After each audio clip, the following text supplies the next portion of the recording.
Ladies and gentlemen, welcome to the No Laying Up podcast. My name is Randy. I am joined, as always, by my associate, my friend, my colleague, Mr. Cody McBride. Cody, welcome. Hello. We have a great episode for the people today.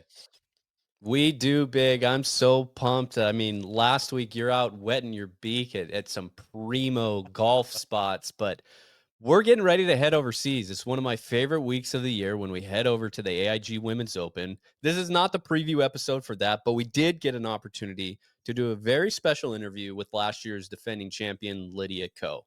That's what we're going to be doing today. But before we get there, we got to pay some bills. And I think that starts with our friends at Titleist. Before we get to our conversation with Lydia Ko, last year, Lydia had a summer to remember, finishing on top in Paris to earn qualification into the LPGA's Hall of Fame and winning the AIG Women's Open at St. Andrews while gaming her Pro V1X golf ball. Earlier this season at the Founders Cup, however, Lydia moved from her Pro V1X to the new 2025 Pro V1. After working with the Titleist team that week, she found that the 25 Pro V1 checked all the boxes for her, hitting optimal spin rates, flying in her preferred window, and performing tremendously through the wind. After putting the new model in place, she won the HSBC Women's World Championship. Lydia's story is a perfect example of the mindset that the best players in the world have. They're constantly looking for every advantage, making sure that their equipment is optimized, and they know how important it is to be playing the right golf ball model for their game. Head to Titleist.com to start the process for yourself and find out which Titleist golf ball model is right for you. Very good. Thank you, of course, to our good friends at Titleist. Yeah, Cody, as you mentioned, I was playing some elite golf on the West Coast of the United States. I had an opportunity to play Cypress Point as part of the Walker Cup Media Day. That was a treat, but we don't need to talk about that today. I'm jealous that I did not get to talk to Lydia, but you got to talk to Lydia. She is one of the most thoughtful people in golf. What an opportunity. I know folks will listen to the interview, but anything to help set up or any thoughts as you've had time since talking to her? Yeah, I think she remains one of the most well-rounded and grounded individuals that I've ever met in professional golf. And she's a recent World Hall of Fame, LPGA Hall of Fame member. And that's, I think, one of the best compliments you could ever give somebody is like, Lydia's just Lydia. And she doesn't think more of herself or expect more of anything that goes around in her orbit. And that's kind of echoed through not only how she presents herself, but really how her team deals with her and everything that goes around in Lydia world. And it was really cool to talk to her, to talk, what it was like growing up, kind of being a young superstar, and then what it's like now being married and having, you know, shared responsibilities and somebody else that you have to think of. Yeah. And that was a change for her. So I'm excited for people to hear her talk more about that because it is a big change, which is, very normal in most people's lives. But for golfers, specifically her, when she's been at the top of the women's game for so long, it's a big difference. So it's very interesting to see how she's managed to get through that big. But yeah, I think people are going to pick up a lot. Of course, this interview, I got to give a quick shout out to the RNA. They provided us opportunity to get this exclusive interview.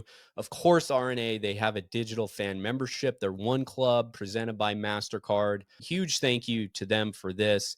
It wouldn't be possible without our relationship with them, and not just for this episode. We're going to do another episode prior to the AIG Women's Open kicking off, and they wanted to do something fun for our listeners to this episode as well. So we've teamed up with One Club, the digital fan membership, to give some of you, the viewers, amazing prizes with this special exclusive interview that we're doing today. So a big thank you again to One Club and MasterCard.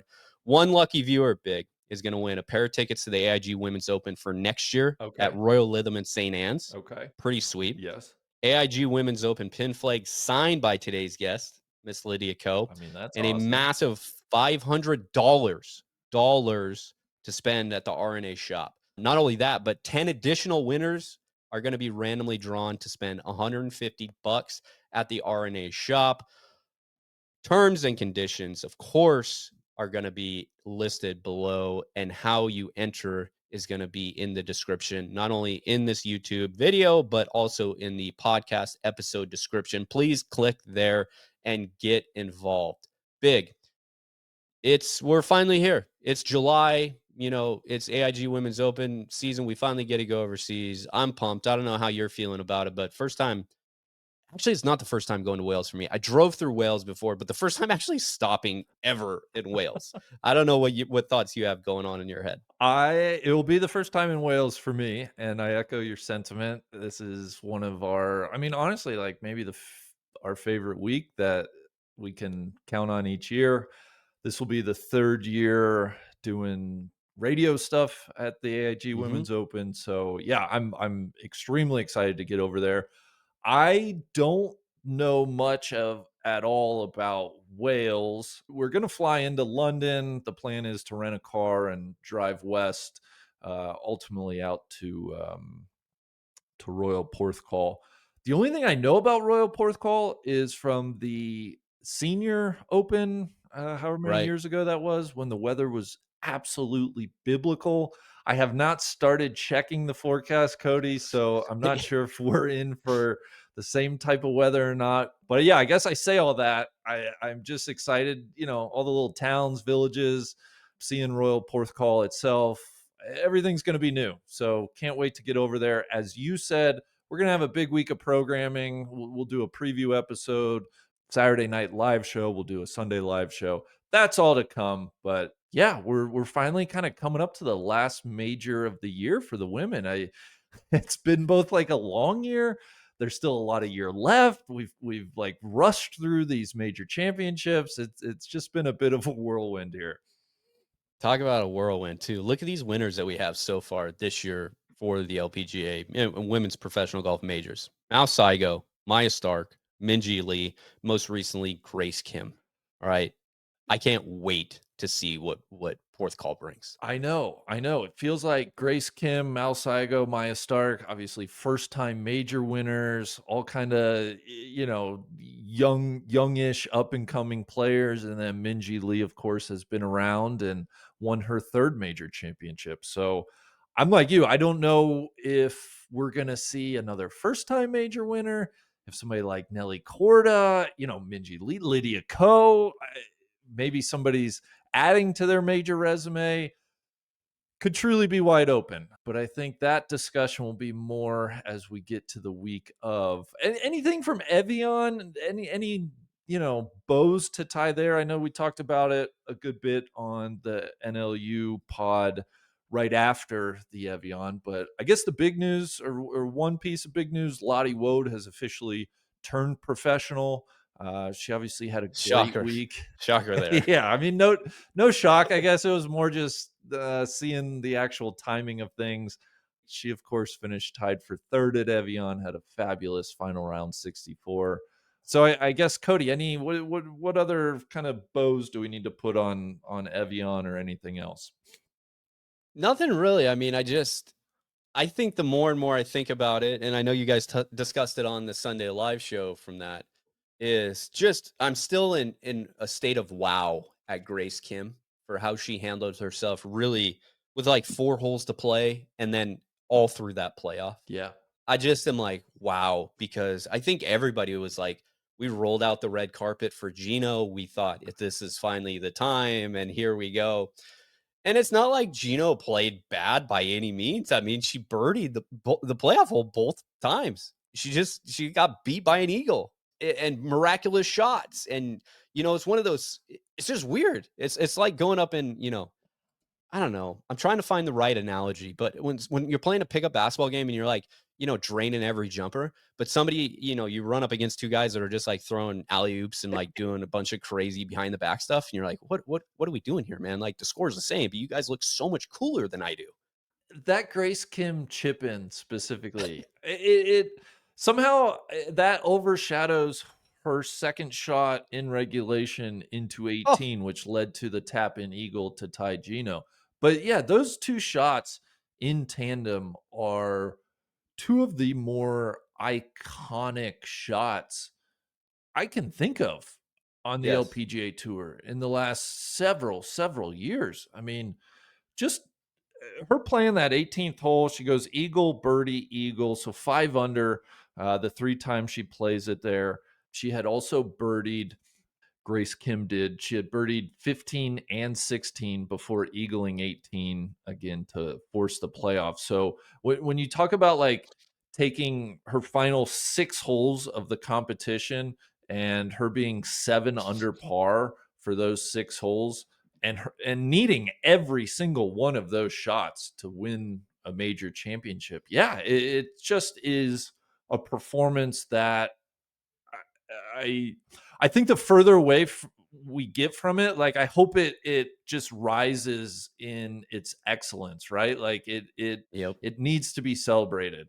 It's like any And oh, by the way, still 100% celebrated. And I know that history is not going to reflect this, but Gino shot a bogey-free 67.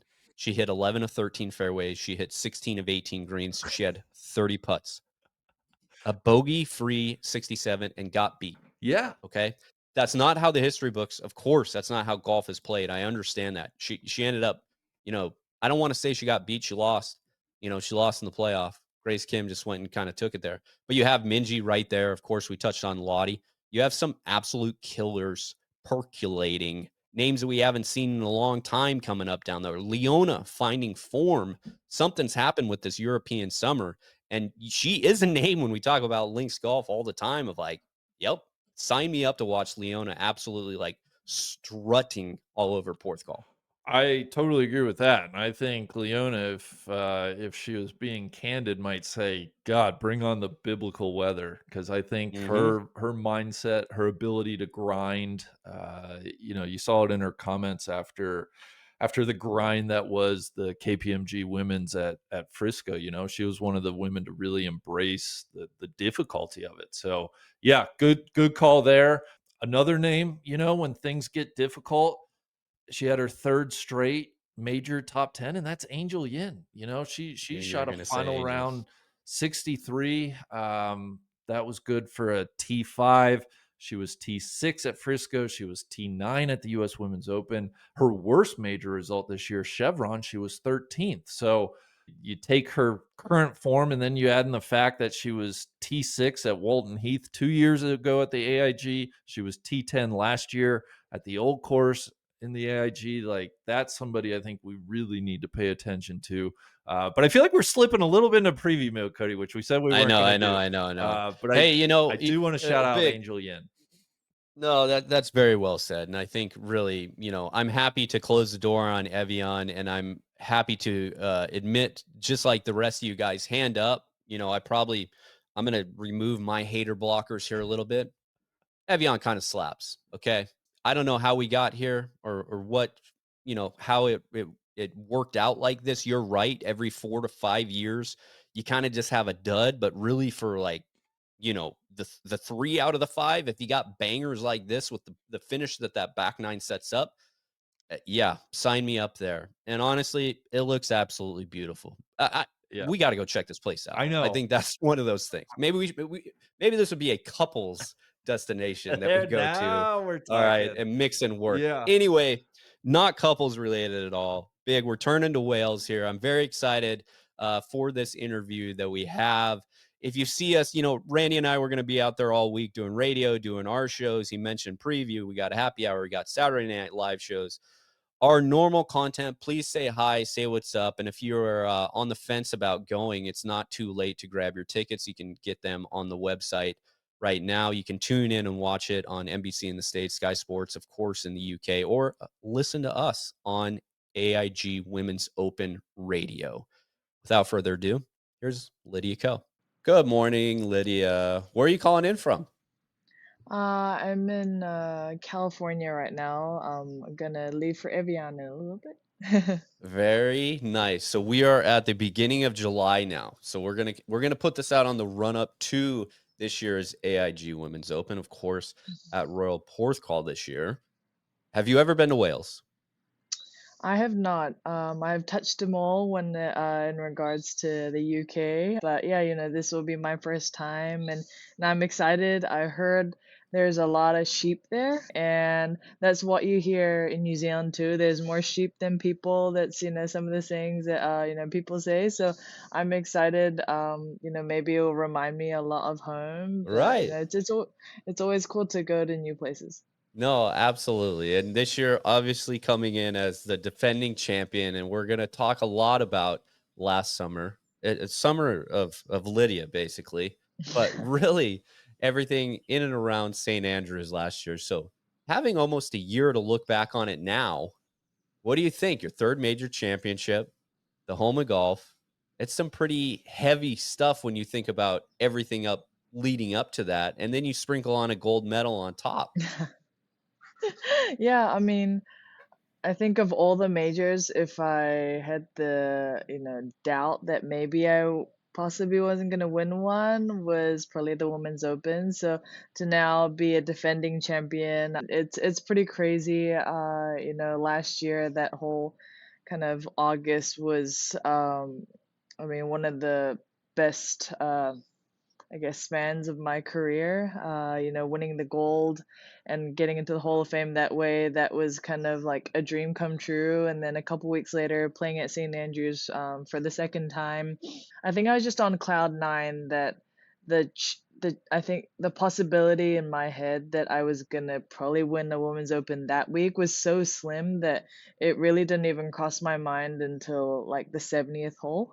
So I can't believe that it's already been a year. In ways, I wish I could go back and relive that moment. And my husband was actually making fun of my celebrations of both the Olympics and the Women's Open yesterday.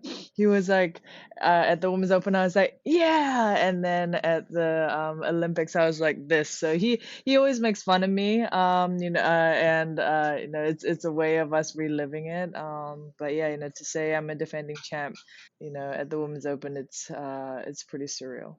Yeah, absolutely. You were very, gracious and joined us on our live show right after you got done with a ton of pictures, and I think you were on your way to go get some food. We held you up from dinner, which I felt horrible about.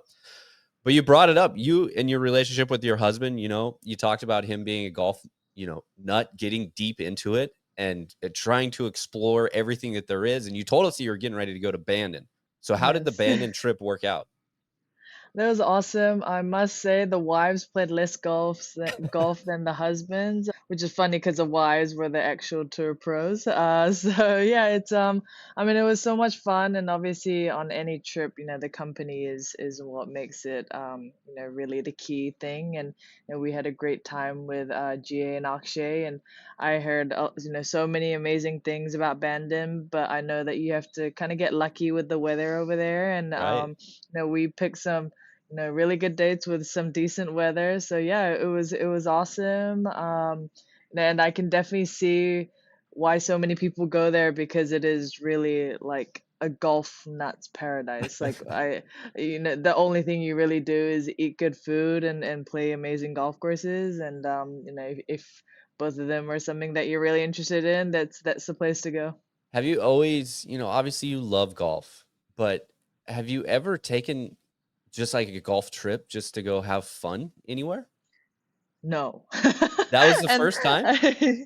yeah, I mean, most of my times off, or if I'm going on a trip somewhere, it definitely doesn't revolve around golf. Right. My main priority when I go to certain places, do they have good food, and can I bring my dog? And Bandon was great because we brought our dogs too. But yeah, that was one of the first times, and it was great because obviously we all love the game, and obviously coming off from the Women's Open, I was like, oh, if it's this amount of wind, I got it. So it was like good experience. But yeah, I mean, I think Bandon is hosting the U.S. Women's Am this year, so it's Correct. it's definitely a unique caliber of championship golf course, and I'm excited to kind of see that too, because it's definitely a different style of course to like when I won the Women's Am in Cleveland. Right. I don't, everybody who goes to band and the first thing that people ask them when they come back is rank the course. I'm not going to put you in that situation. I think that would be Uh, unfair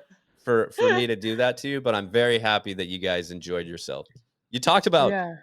tough conditions. And last year in St. Andrews, I mean, it's one of the I think we got every single possible condition you could think of Mhm. from starting the week out, nice and sunny, but with a very strong winds all the way through the weekend of rain coming down, blowing sideways, everybody bundled up with multiple layers, waterproofs on. How do you get through weeks like that when, you're out there competing at the highest level in contention and you're out there with a smile on your face? It seemed like nothing really could, nothing really mattered. Nothing got to you. How do you have weeks like that?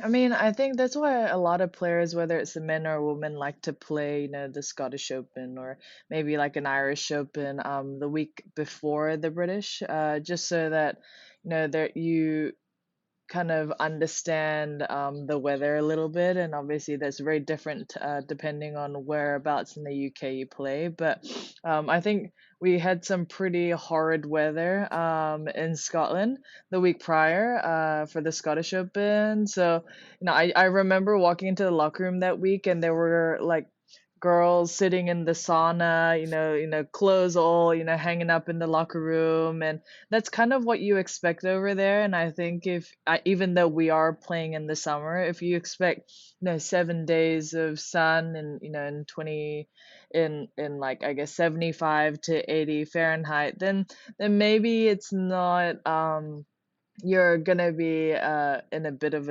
you're in for a surprise Yeah. for that week. But I feel like I've seen it all, from umbrellas snapping to you feeling like you just walked in the shower with your rain gear. I think because I've seen it all, it is.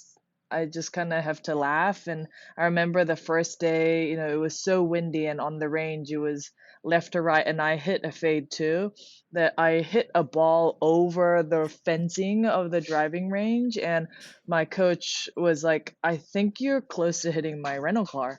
So it was just like, but I was just laughing, and obviously I was at a very good mindset, coming off the past couple weeks, but it. I think I've just gotten to enjoy the Women's Open a lot more throughout these years, and I think that's where experience is a really big thing, is because if you're not expecting it and you're not experienced enough, you could feel like, oh, why did I get that gust? Like why did I get so unlucky? But it's just part of it, and someone comes out a winner no matter how hard it is. So I feel like I've just kind of embraced it a lot better now.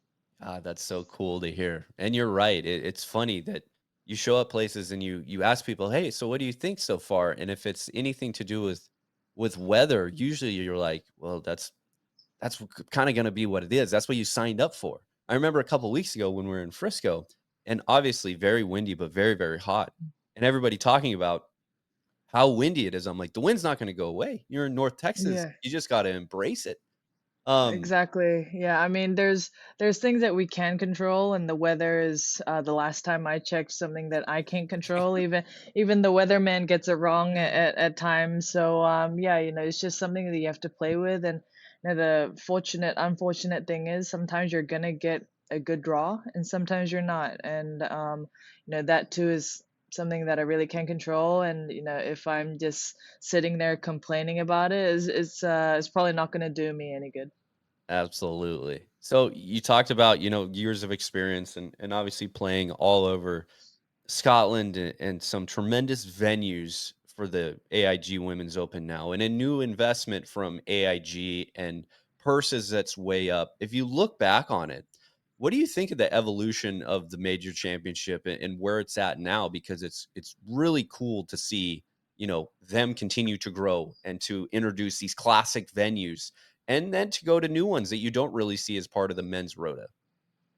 Yeah, I mean, I think it's just in general, I think all of our major championships and have just, grown so much. And, a lot of us, we end up talking about the purse a lot because that is probably the most significant thing you see, right? And, it's life-changing for sure. But I think as players, for us to have these opportunity to go and play these golf courses where it was, I guess, more known to be where the men's go play, where the men's open was, or where the men's US Open was. It's nice that we're kind of playing those championship golf courses too, because our games is so different. And even though we are playing the same course, I think we can showcase a different style of game and how we go about these things.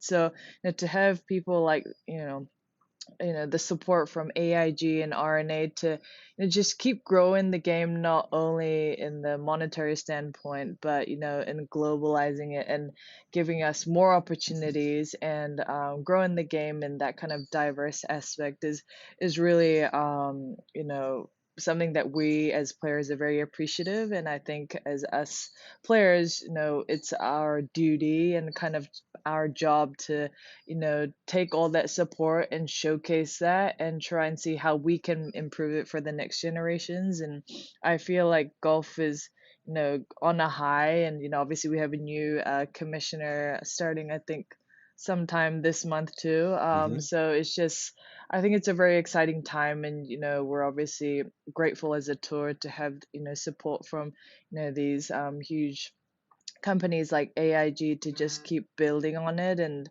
I'm excited to see where it goes. And I hope that one day, even when I'm not playing and I'm a 90-year-old lady, looking at Golf Channel to see, wow, it's great to see how much the game has changed and what kind of new golf courses that the players are playing then compared to what we're playing now.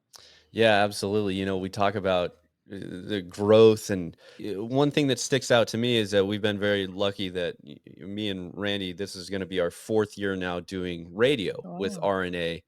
So we've gone over to the last four AIG Women's Open. We absolutely love it. It's our favorite event of the year to go over. And how many kids that are out there, and Hmm. specifically little girls, of course, but little boys. And I think we're at an age now where there's finally kids, little girls specifically, and me as a father of three little girls, you ask them who their favorite golfer is, and the very first thing that they say, two of them say Lydia, and one of them says Nelly. And I think if I think back to when I was a kid, and even some of my other friends, if you ask their little girls who their favorite golfer is, they're probably going to say Rory or Tiger or somebody else. And I think, you being one of them, there's incredible role models that are in the women's game now. Not saying that there wasn't before, but actually have the platforms and the spotlights put on them to help grow and foster the next generation, to grow women's golf as a whole, not just as a professional level, but to get more people into the game, excited about the game. And then the trickle down effects of it, people in business excited to invest in the game. Exactly. Yeah, I feel like it's, obviously the exposure is massive. Whether it's our network coverage or just TV time or just different, I guess, tools for more exposure, it has definitely grown. But I think it's like a seesaw. If it's tilted one way where, it's a one-way transaction almost, I think then it's a very black and white kind of a way on growing the game. And I think it can only take you so far. But I think we're so fortunate with, many of our, main partners, but also, the subs and even the local communities, and those and all of it combined is what makes a difference. And I agree with you. I think I've been seeing more junior girls and boys at events that come out with one of their parents on the weekend. And it's just so awesome to see, because I think golf was known for kind of the middle age Yeah. fan. And it's not a bad thing, but it's just, I think we're having a much diverse demographic and age group of young fans. And it's been awesome to see. And even if some of them say, oh, I missed school today for you, it's I'm like, good job. Maybe not on the academic side, but it's just awesome to see. And for them to be inspired and hope that one day they'll be in our shoes. It's really it's, I think, one of the best things, best parts of my job is to kind of see that. Yeah, talking about seeing them out there. You have been playing high level competitive golf for a long time. Do you take time to reflect on that and think about back to what, 12, 13, 14, Lydia taking over the world, what that was actually like? I actually saw like a swing video of me when I was like 8 or something, and I was like, wow, that was better than now. That swing looks better than now. But it's time flies. Obviously, even this past year, I can't believe it's almost a year since the Olympics and the European swing. It just goes by really fast, and golf has always been a huge part of my life. And I think now as I'm getting older, obviously there are, it's a bit more balanced. I'm now a mom to a four-legged furry dog, a wife, and there's it's just, my, I guess, perspective on life is a little bit wider. But golf is and will always be probably one of the biggest part of my life, and it's given me a lot. And I think while when you're competing, it's really hard to take it all in, because the now is the most important, right? Like if I'm playing in the Evian Championship, like that event is the most important, at that week and at that moment in time. But I think when I won the Olympics, the LPGA made like a video from my first win at the 2012 Canadian Women's Open to that moment, and it kind of brought tears to my eyes. It's weird because you look at yourself and it brings tears to your eyes. I don't want to be that soapy, but it's I think while you're doing it, I don't realize all of the emotions that have happened in between all those scenes, whether it's good or bad. But it was really a moment for me to reflect and kind of go through that. And I think that's why I just said I'm, really proud of myself, regardless of, what happens from now on, because I was able to overcome my own adversities. And everybody has them. And I feel like I've had my fair share of what felt like lows to me. And for me to think that, oh, maybe I'm never gonna even shoot under par consistently anymore, to being a gold medalist and winning at St. Andrews for the Women's Open, it doesn't feel like it's the same person. It's like I have different personalities, and my other twin one, and then my so it's just, I mean, it's crazy to think back. But I think it was really important for me to look back through those moments, and that also inspires and motivates me now to be the best I am, at this present time. Does it help to have, you've basically had the same team around you your entire career, and that's rooted in family. But to be there to, celebrate the successes, but also have the faith and confidence in them when it is hard, that we're in this together and they're your number one support system. And then obviously you add your husband into that now.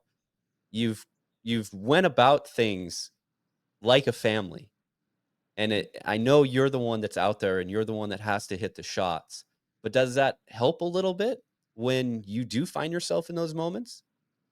Yeah, I mean, it's funny because, it's a little bit of a gray line when it comes to working with family. Mhm. But at the same time, I think I wouldn't be here without them today. Honestly, that rolls off my tongue as if I don't mean it, but it honestly is the truth. They've been through the thick and thin, with me. And I think even though it may hurt to me the most, and that's how I may feel when things aren't going well, I think the people around you struggle a lot too, because in ways, they think, oh, I wish I could do more. And my sister still draws a line on my golf ball, and she says the weeks that I don't putt well, she thinks to herself, oh, maybe it's because I didn't draw the line good enough. And, those were things that I didn't know until actually quite recently. But, you know, I am pretty hard on myself, and I know that I have a tendency to get really hard and like, um, hard and not fun to be around, when things are tough for me. And, for them to always be there to go on, like, what do you want to eat? When do you want to do this? It's like it always revolves around the player. And, I think as much as some weeks I go, oh man, I wish I did this by myself, I know that, my life's a lot easier, and there's things that I am 100% taken for granted by them being here. But they make me the player I am today. And I honestly couldn't do it without them. And who knows, might have retired a while ago, if it wasn't for them. But my family, they mean a lot to me, and it's not only from since I was a pro, but even from the junior days. And obviously, since my husband has come into my life, he's brought a different kind of support system as well. Though he beat me 7-up a few weeks ago. Whoa. Yeah, I know. And I jokingly told him, I was like, hey, you don't do anything for my confidence if you beat me 7-up. And he was like, oh, I didn't think of it that way. But it's just, I'm just obviously very grateful to have just amazing, people around me, and even my coaches right now, and my caddy, and just my trainers. Like, these are the people that I kind of want to go to the finish line with, because they obviously guide me to become the best golfer I am, but also just make me feel like I should be a better human being. And it's you don't always have those kind of people around you. It's very well said. When do you think the transition to I'm just a golfer, I'm going to be the best golfer, and obviously that's still first and foremost of what you want to be, but thinking about you and your life more holistically, when did that switch? Honestly, meeting my husband, that was like probably the big thing. I remember, like, because we were in a long distance relationship, and sometimes we wouldn't like, he did an internship in Israel, and I didn't see him for like 7-8 weeks. And you kind of think, is he gonna, like, am I ever gonna see my boyfriend again? And then he comes back, and I take the next week off, and like, I see other players posting swing videos, and I'm thinking at the back of my mind, oh, maybe I should be hitting balls too. But I think he made me realize that there's more to life than golf. And obviously, my family and we've been so invested in my career that, that's what it kind of revolved around. And I think that is what has brought me to, the positions that I was in, and give me a lot of opportunities. But also, I think that's why I was so hard on myself, because if I didn't play good golf, then I was a crappier human being. But that's it. It doesn't really make a difference in that way. You just feel it, emotionally at that point in time. But meeting him, I think, just opened my eyes to saying that, oh, you know what, like, Lydia Ko is a golfer, but at the end of the day, she's a human being, and I'm no different to anybody else. And I think he really taught me that. I've gotten to enjoy golf more on a different outlook, through him. Like going on golf trips to Bandon after winning Right. the Women's Open. Do you guys have any other trips planned or things that you've talked about? Well, he is coming to Royal Porth Crawl with me again, so it's more, I was thinking whether he should play golf while he's over there Exactly. too. But we don't have one yet. We are going on a trip with GA and Akshay again to Hawaii, and Good. Hawaii with the good weather, I'm pretty sure there's a lot of golf involved there too. So yeah, I mean, it's fun. If when I play the Evian and the Women's Open, I've played 5 majors in my 7 starts in that span. So it's great to kind of get into a rhythm of things, but it's also going to be nice to kind of take a little bit of a breather as well after the Women's Open. But no, I'm excited.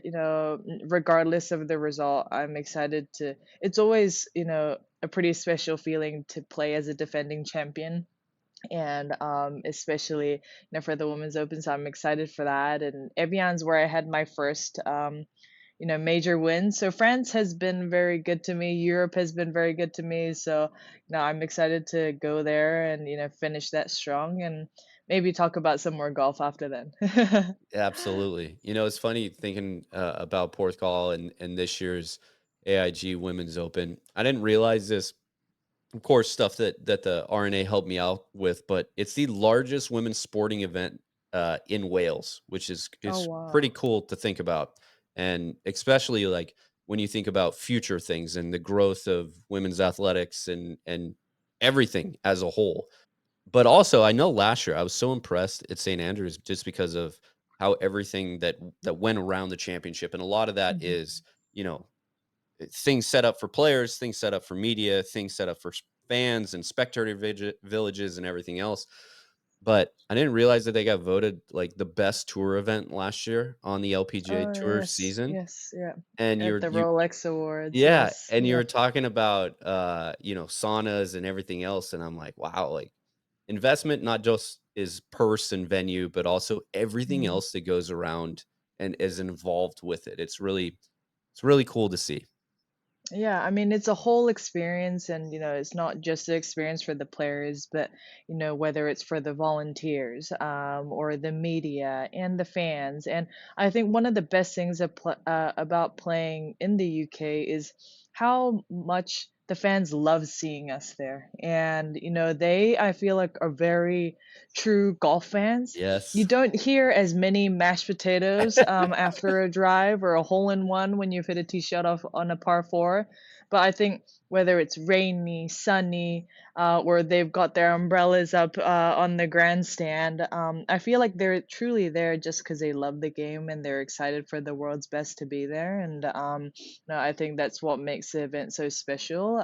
But I think when you see a lot of the British players, a lot of them are from mostly England, Scotland, and obviously Ireland. So maybe having the Women's Open there is gonna you know give more dreams to the Welsh players and say that I would like to play my national open in my country someday. And I think that's why this is a clear example of how important these kind of opportunities and exposures are, because it's really not just affecting us, but the generations behind. Yeah, absolutely. It's who knows who's gonna come up next for sure. I Exactly. was Yeah. thinking I was going through, RNA does a bunch of events throughout the year, but really, the Women's Asian Pacific Amateur next year is Hmm. back in New Zealand. It's at Royal Wellington. And Yes. thinking of, "Oh, okay, well, where's the next Lydia? Who are we gonna see here? And what are their pathways gonna look like, future?" And trying to, follow these great young stars as they work their way through up amateur and college if they choose that route and professional. It's really cool to see. But also, just like you, it's crazy the amount of youth that's out there now that are like Mhm. really good and putting themselves in incredible positions um, to succeed. It doesn't really matter. They show up at major championships and they're like, "Yep, I can compete here." There's no, it appears to be like no nerves at all. Exactly. I mean, I played with Astros Telly at the HGV Tournament of Champions this year, and I was like, you should be playing with me, not Yes. like for the celebrity division. So yeah, I mean, it's so impressive, the obviously technology is huge. Unsure how good of a golfer I'd be with balata balls and persimmon drivers. But all of those definitely help. But the amount of effort athletes are putting in the gym. Doing work with their mental coaches and their swing coaches. I think it used to be like more like, okay, how do I get my swing to a certain point, and then it's just trying to play the best golf I can. But I think it's just become more of a huge teamwork, and there's more players, athletes are putting more time into different aspects of their game. And I think that's why it's honestly been so impressive. And just because you're a rookie, you really can't count him out. And yeah, it's hard, even though I'm not old, but I've just been I around know. for 12 years. And I've kind of been, I feel like this is the third generation that I've been in. And just to see how much the game has grown, how much how difficult it is to actually win. And that's why the year that Nelly had, I mean, I had an amazing year, but the year that Nelly had last year, that was just unreal. So it's just, I mean, it's pretty cool to see. It keeps us on our toes, and that's why I'm still out here practicing, trying to hit my nice butter cuts. But yeah, it's an amazing sport. You can really do this for as long as you want, as long as you're healthy. So I think you can take advantage of that. And I don't honestly don't know how long I'm gonna be around for, but I think it's something that's always gonna be a big part of me. Yeah, absolutely. And I know, I'm not going to ask that question because that's the new question that everybody asks Lydia, which is silly because if you think of things that you said, 10, 15 years ago, and now people are trying to hold you like very much accountable for them. Yeah. At the time that was very true, but now let Lydia play as long as Lydia wants to play. We still got two more majors to get. Exactly. I mean, I think while I'm playing, I still want to play and compete at the highest level. I don't want to leave the game because I don't enjoy it anymore. And I mean, there's 100%. There are days I come off the golf course, I'm like, why am I still doing this? But I still want to get better, and I've got a great team around me that really is helping me with that process. Whether I actually do the Grand Slam or not, I think that's a secondary thing, but I think it's always good to have a goal to go towards too, because I Hmm. just don't want to play for the sake of playing. But yeah, golf is hard. Someday I literally want to pull out all my hair, and then some days just like I'll walk in the park. But I think that's why we all play this crazy game, and I'm crazy enough to have done it for this long, and people will still see me around for sure, but we'll only know when that time comes, right? Absolutely. Very well said. Lydia, thank you so much. Your gold medal, defending champion. Everybody, please, if you're interested, get out to the AIG Women's Open at Royal Porthcawl this year. We're going to have a ton of more information for those, and we're going to give away some tickets too, which I'm very excited about. But Nice. Hall of Fame member, Lydia Ko, thank you for your time. Thank you for having me, and see you in Wales. Yeah.